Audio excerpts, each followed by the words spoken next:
สวัสดีค่ะพ่อแม่พี่น้องสวัสดีFCทุกท่านเนาะค่ะกลับมาพบมาพอกับเจตาพารวยคือเก่าเนาะค่ะในทางช่อง YouTube เนาะ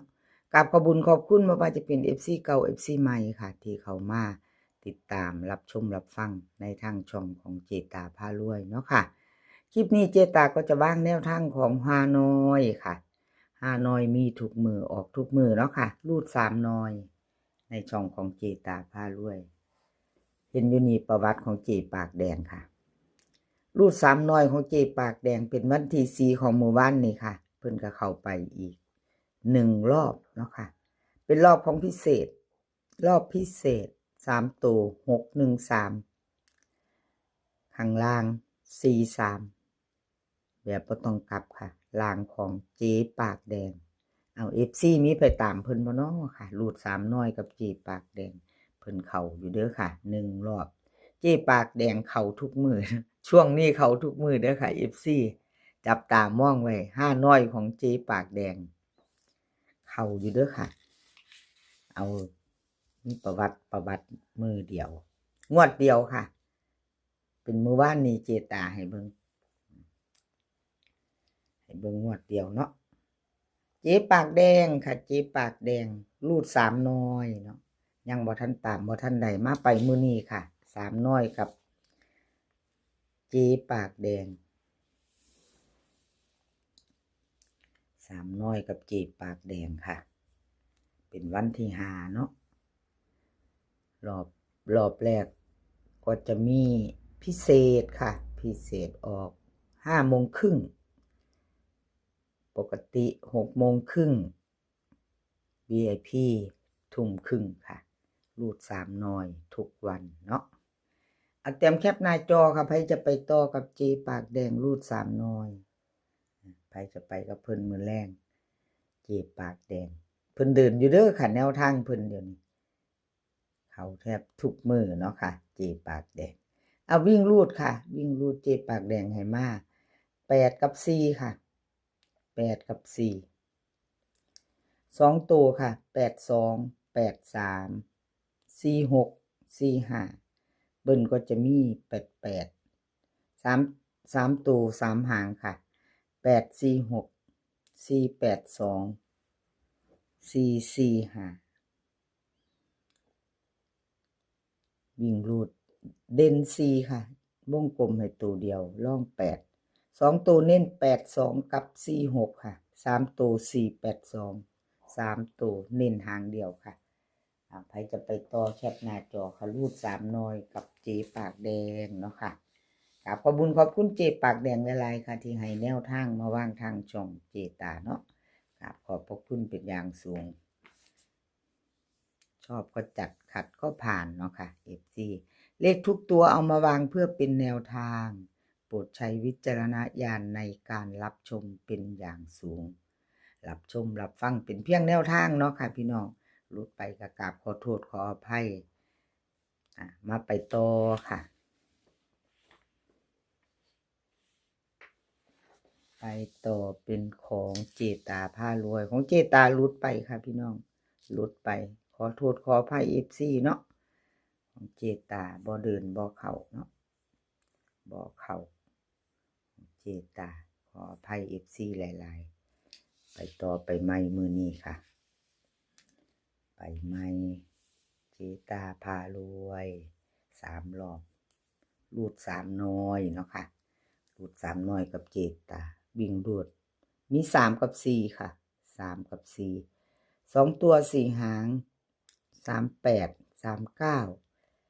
45 44เบิ่น44หางเดียวเด้อค่ะเจตา44 3ตัว3หางค่ะ344 439 445ค่ะวิ่งรูด3กับ4เด่นทอกัน2ตัวค่ะ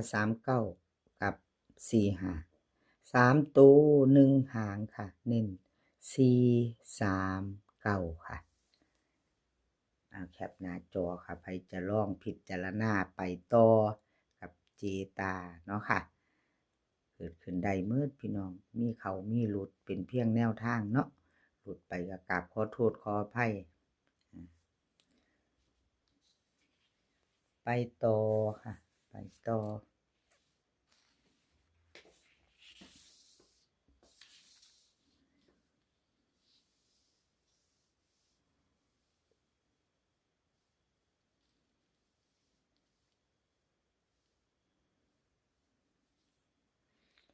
แนวทางพ่อเก่งค่ะแนวทางพ่อเก่งรูด3น้อยค่ะวิ่งรูด8กับ9 รูด2ตัวเนาะค่ะหมู่บ้านแนวทางพ่อเก่งวันที่4เนาะค่ะ8กับ9 2ตัวบ่เดินบ่เข้าจักรอบเนาะพี่น้องเป็นกำลังใจให้เด้อค่ะแนวทางพ่อเก่งกับขอบคุญขอบคุณที่ให้แนวทางมาว่างทางช่องของเจตาค่ะกับขอบพระคุณหลายๆมาไปต่อไปใหม่ค่ะแนวทางพ่อเก่งก็รูดไปค่ะมื้อนี้วันที่5เป็นมื้อใหม่แล้วค่ะมือใหม่ไปต่อกับรูด3น้อยเนาะรูด3น้อยมีทุกวันออกทุกมือค่ะ5น้อยแนวทางพ่อเก่งรูด3น้อยมือนี้ค่ะวิ่งรูดเพิ่นให้มา4กับ6ค่ะ2ตัว4หาง42 43 6 9 6 8เบิ้ล44 66 3ตัวค่ะ4 6 9 6 4 2 6 6 8วิ่ง4เด่น6ร่อง4ค่ะ43กับ68ค่ะ2ตัวเด่น2หาง3ตัวค่ะ6 6 8แนวทางพ่อเก่งใครจะไปต่อกับเพิ่นก็แคปหน้าจอค่ะเลขทุกตัวก็เป็นเพียงแนวทางเนาะค่ะพี่น้องพิจารณาเอาชอบก็จัดขัดก็ผ่านเนาะกับขอบคุญขอบคุณพ่อเก่งค่ะที่ให้แนวทางมาตลอดเนาะกับขอบพระคุณหลายๆแคปหน้าจอค่ะใครจะไปต่อกับแนวทางพ่อเก่งพิจารณามีเขามีรุดเนาะค่ะขออภัยหลายๆแนวทางรุดไปขออภัยแทนเพิ่นค่ะไปต่อค่ะไปต่อเป็นของใคร